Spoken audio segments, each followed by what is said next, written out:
It is cold today, so let's get right to this. This is part 3 of how to build a house. In part 1 and part 2, we talked about footings, we talked about the foundation. Today we're going to talk about framing.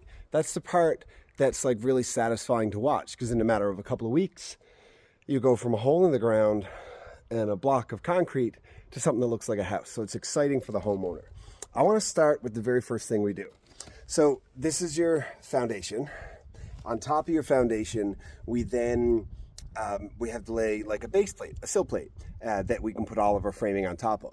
And starting there is really important, and the product that you use is really important, because concrete will eat wood, like over time. It'll deteriorate it. And you have two options if you want to prevent this from happening, which you have to. You can use a pressure-treated product so that it's designed and engineered and treated to be exposed to concrete and the elements, and it won't deteriorate.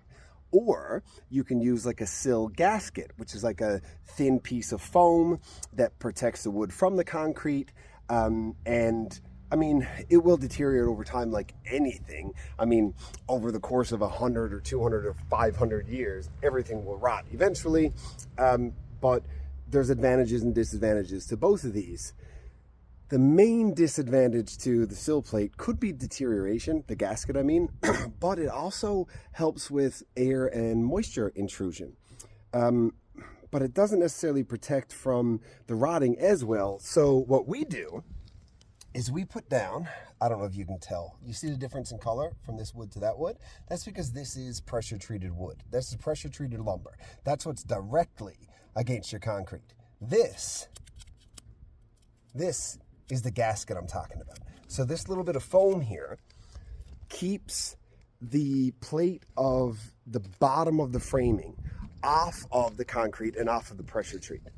And that gasket that's there helps to keep moisture and air from moving back and forth through the house. Oh, the lighting is way better over here. But in addition, here's something a lot of people might not know.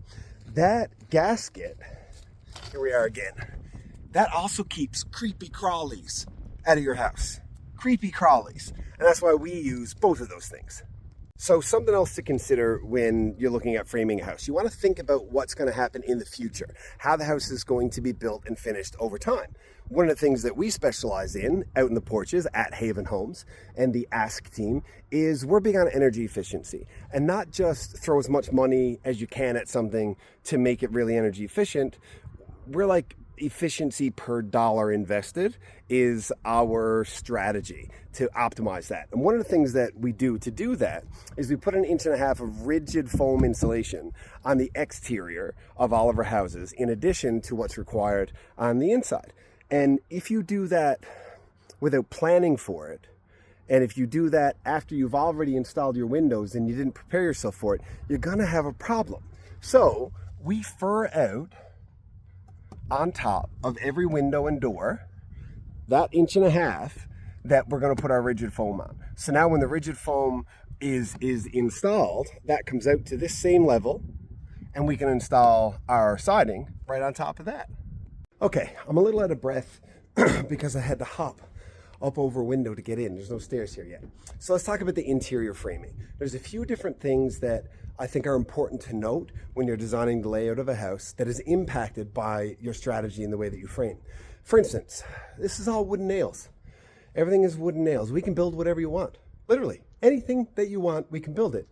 But can we build it with a technique and with materials and designing things most effectively and efficiently such that your heating costs and your maintenance bills are lower, but also that we don't have to use unnecessarily expensive framing materials, right? So this open concept area of this house, it's probably hard to tell. There's no roof, the sun is coming down, but it's wide open, okay? This is wide open. Because of the way that we build things, we're not required to invest a bunch of money into steel beams or engineered I-joists or even too many heavy LVL. So that's laminated veneer lumber. So that would be a big, heavy, thick beam that's going to stick down from your ceiling in your basement in order to open the basement up. Instead, we're wise about the use of the plan so that we can frame up all of our floor joists and engineer them with a building material that costs less money, and then we don't have to charge you as much to get the square footage that you want because we asked the right questions up front. I'm constantly talking about energy efficiency because it's a specialization of ours, and specialization, and it doesn't start when your house is finished and you install your heaters and your heat pump or whatever. Like, we'll put a mini split in, of course. We'll highly insulate the exterior walls, of course. But because our builder at Haven Homes, Greg, is one of few people who are qualified and educated to do energy audits of homes, we can reverse engineer the best way, the most cost-effective way to create a super efficient home. And there's little things in framing technique that help with this. For instance, see this window? This is a bedroom, by the way. There's a window on his side, window on her side. It's gonna be really cool. So this window up above, you see how there's a header that goes across, and there's a bunch of vacant space in front of the header, and there's all this vacant space down here also. That's not because we're lazy and didn't want to put a bigger header in. Of course not.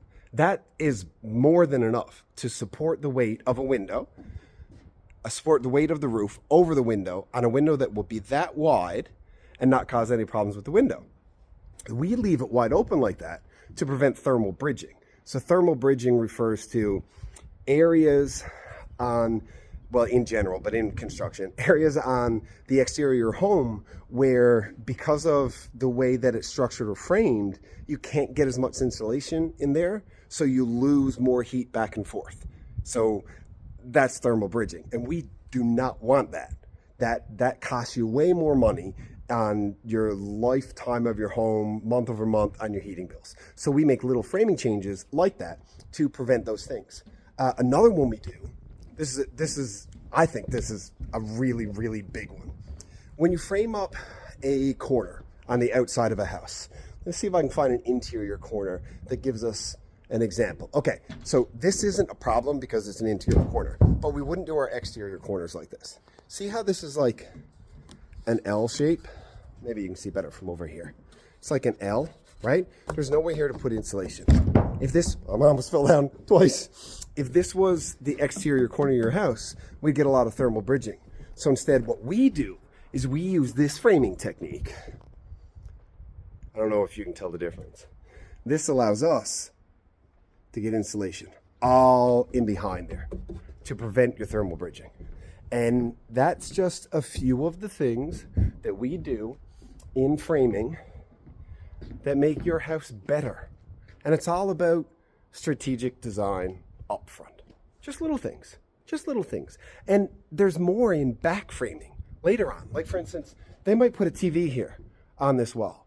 So rather than have them maybe not know how to use a stud finder or wall anchors or whatever, if they want to put a TV here, we'll do a walkthrough with them for that, and we'll block this out.